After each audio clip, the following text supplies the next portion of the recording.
ऐसे अनेक लोग अपने देहातों में, मतलब यहाँ तो मैंने इधर काम नहीं किया देहातों में इतना, लेकिन महाराष्ट्र के देहातों में हजारों लोग पार हो गए, हजारों, और उनके हाथ से झटझट झटझट कुंडलिनी की चैतन्य लहरियाँ बहने लग गई और उनकी सारी गंदी आदतें अपने आप टूट गई, क्योंकि उनके अंदर बसा हुआ जो धर्म है वो जागरूक हो गया।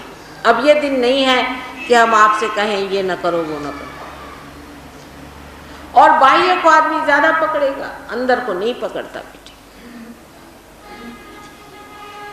कुछ न कुछ ऐसा बना दिया है बाह्यतः, उसको पकड़ लेंगे। हर एक धर्म में ये देखा मैंने कि बाह्य की चीज पकड़ता है, अंदर की जिस चीज है उसको नहीं पकड़ता। अब जैसे मुसलमान धर्म में शराब पीना मना है, शराब जरूर पिएंगे और नमाज 5 मरतबा जरूर पढ़ेंगे।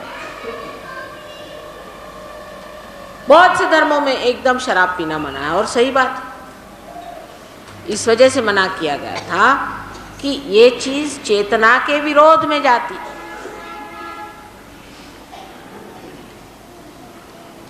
जो चीज चेतना के विरोध में जाती है वो साफ बात है कि नहीं लेना चाहिए, क्योंकि चेतना में ही परमात्मा को पाना चाहिए। पर अगर किसी से कहिए कि शराब न पीजिए तो आधे लोग उठ के चले जाते, इसलिए मैं कहती नहीं ऐसी कोई बात नहीं, बैठे रहो बैठे रहो। पार होने के बाद अपने आप धर्म जागरूक हो जाएगा, सब चीज छूट छाट जाएगी मेरे बच्चों की, क्यों उनको अभी से भगाओ।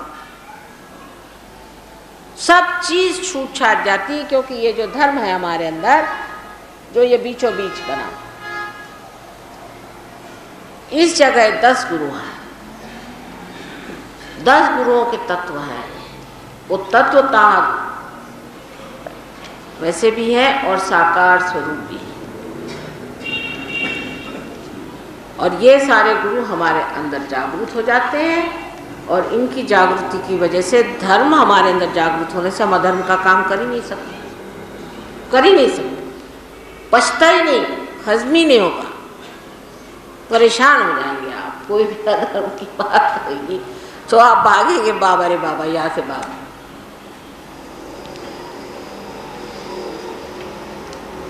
और ये चीज अपने आप घटित हो जाती है, थोड़ी सी जरा सी मेहनत करनी पड़ती है अपने को जमाने की, लेकिन अपने आप घटित हो जाने से मनुष्य का धर्म जागरूक हो जाता है। किसी को कहना नहीं पड़ता कि बेटे तू ये नहीं कर, क्योंकि ये कहने में आजकल के ज़माने में कोई सुनने भी नहीं वाला, और एक आफत खड़ी हो जाए। सबको दादा पुता करके भाई बैठ जाओ, कोई बात नहीं, ठीक है, शराब पीते हो ना, ठीक है, और भी धंधे, कोई बात नहीं, बैठ जाओ, जो भी करते हो कोई हर्ज नहीं बेटे, सब लोग बैठो, पहले पार हो जाओ फिर बात करें, तो कोई फिर बुरा नहीं मानता। लेकिन पहले ही शुरू कर दे कि भाई तुम शराब पीना मना है और फलाना मना है, सिगरेट नहीं पियो, तो लोग बिगड़े। अब मुसलमान लोगों का ये कहना है कि उनको सिगरेट मना नहीं करते, तब सिगरेट थी नहीं तो मना क्या करते हैं। फिर नानक साहब बन करके आया और कहा भाई सिगरेट मत पियो, क्योंकि अब सिगरेट भी निकाली इन्होंने। अब कल आप लोग अगर गांजा वांजा पीते हैं तो लोग कहेंगे साहब नानक साहब ने तो नहीं कहा कि गांजा मत पियो, तो अब हम लोग पी सकते हैं गांजा। तो इस तरह से जो भगेड़ू लोग होते हैं उनसे तो भगवान ही बचा रहे। यानी कबीरदास जी जो कि इतने पहुँचे हुए थे, वो नहीं सोचते होंगे कि लोग कितने गंवार हैं। बिहार में उन्होंने सारा अपना जीवन बिताया, वहाँ इतना उत्थान का कार्य किया, और उन्होंने कुंडलिनी को सुरती कहा हुआ है, हर जगह सुरती कुंडलिनी को कहा। बिहार में आपको आश्चर्य होगा कि तंबाकू को वो सुरती कहते हैं। अकल है कि नहीं लोगों के पास एक से एक बढ़िया, कि क्या साहब कबीरदास भी सोचते होंगे कि किस बेवकूफ़ों से पाला पड़ा कि जिस कुंडलिनी की मैंने बात करी तो उसको ये लोग आजकल सुरती कहते। और हमारे महाराष्ट्र में भी श्री कृष्ण जो कि विशुद्धि चक्र पे वास करते, उनका जो मंदिर विट्ठल का बना हुआ है, जहाँ साक्षात कहते हैं विट्ठल विराजे थे, उस जगह में 1 महीने के लिए लोग हाथ में टुकुर टुकुर टुकुर टुकुर बजाते चलते हैं, विट्ठल विट्ठल करते हुए, और मुंह में तंबाकू दमा लेते, जिससे कि नफरत है बिल्कुल श्री कृष्ण, नफरत। अब वो कैंसर जब होने लग गया तब अच्छा हुआ, अपने आप छूटा।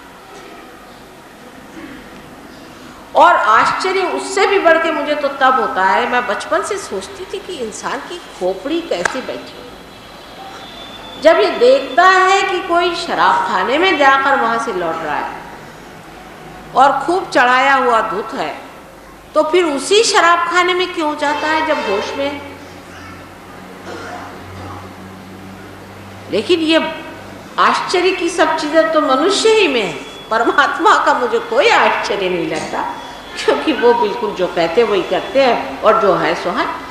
पर मनुष्य करता एक है, बोलता एक और कहता दूसरा।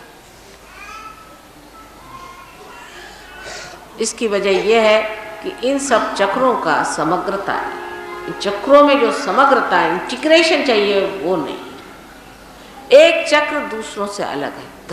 धर्म के बारे में एक आध आदमी से कहे तो भाषण देने को तैयार है। अभी एक साहब मुझे मिले थे सोलापुर में, भाषण हुआ तो कहले माता जी, एक साहब आए थे अभी, बड़े बाबा जी, तो वो हमसे कहने लगे कि भाई अपने देश में इतनी गरीबी है कि लोग बालू भी खाते हैं। मैंने कहा ऐसा तो मैंने कहीं देखा नहीं कि बालू आलू खाते होंगे, और ये है और वो है, और तुम अमीर लोग कुछ पैसा नहीं देते हो, हमको कुछ पैसा दो तो हम इनका भला करें। उन्होंने अपना हिसाब बनाया और कहले जाते वक्त तो इम्पोर्टेड गाड़ी में गए, कुछ समझ में नहीं आया। तो मैंने कहा यही तो खासियत है कि तुम लोग पैसा भी ऐसे आदमी को दोगे जो ऐसे किससे सुनाएगा तुम्हारे सामने क्या हा हा हा हा, जैसे कि बड़े परमात्मा बने बैठे, और उसको कुछ है परवाह, वो तो आपके रुपए बनाने पे आ रहा है। अरे जब इस देश में ऐसे ऐसे महादुष्ट है, एक साहब ने तो 6000 कोट रुपया कमाया हुआ है, 6000 कोटी ये धंधे कर।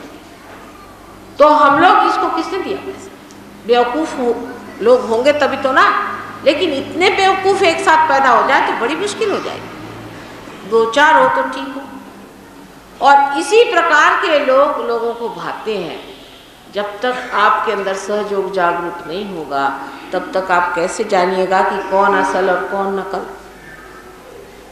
किस में असलियत है और किस में नकली। जब तक हाथ में चैतन्य लहरियां नहीं बहेंगी तब तक आप कैसे कहेंगे कि कौन सच्चा और कौन झूठा। आपकी अपनी ही शक्ति अभी तक जागरूक नहीं है, आपके अंदर अभी अपना ही दीपक नहीं है। इस अंधेरे में आप किस चीज से लड़खड़ा रहे हैं आप जानते ही नहीं। इसलिए आत्मा का साक्षात्कार सबसे पहले होना चाहिए, फिर सब बातें हों। पहले उसका साक्षात्कार ले लो। इस अंधेरे से पहले जाग उठो, फिर सब तुम्हें अंधेरे अपने अंदर के दिखाई देंगे, अपने अंदर की ठोकरें दिखाई देंगी, अपने अंदर की गलतियां दिखाई देंगी। और तुम्हारा आत्मा ही तुम्हारा गुरु है, वही गुरु जिसको कि अनंत काल से गुरुओं ने पाला पोसा बड़ा किया, जिसकी बात की थी, वही गुरु तुम्हारे अंदर है। वही तुमको सिखाएगा कि देखिए ये आप नहीं है, ये कुछ और चीज, इसको छोड़, उसको छोड़। उस आत्मा को जागरूक करना चाहिए। किसी भी धर्म को आप अभी मानते हैं, ये तो मानना सिर्फ दिमागी जमा खर्च है। आत्मा के धर्म को फिर आप माने, वही असल धर्म। बाकी सारे धर्म एक प्रकार से झुठला गए। उसकी शुरुआत तो सच्चाई की थी। ये बड़े बड़े महान लोग संसार में आए, जैसे कि एक पेड़ पर अनेक फूल अनेक बार खिलते हैं, बाद में आप लोगों ने उनको तोड़ ताड़ करके अपना मेरा बना करके उनका सारा सत्व ही खत्म कर। इसमें उनका कोई दोष नहीं और धर्म का भी कोई दोष नहीं।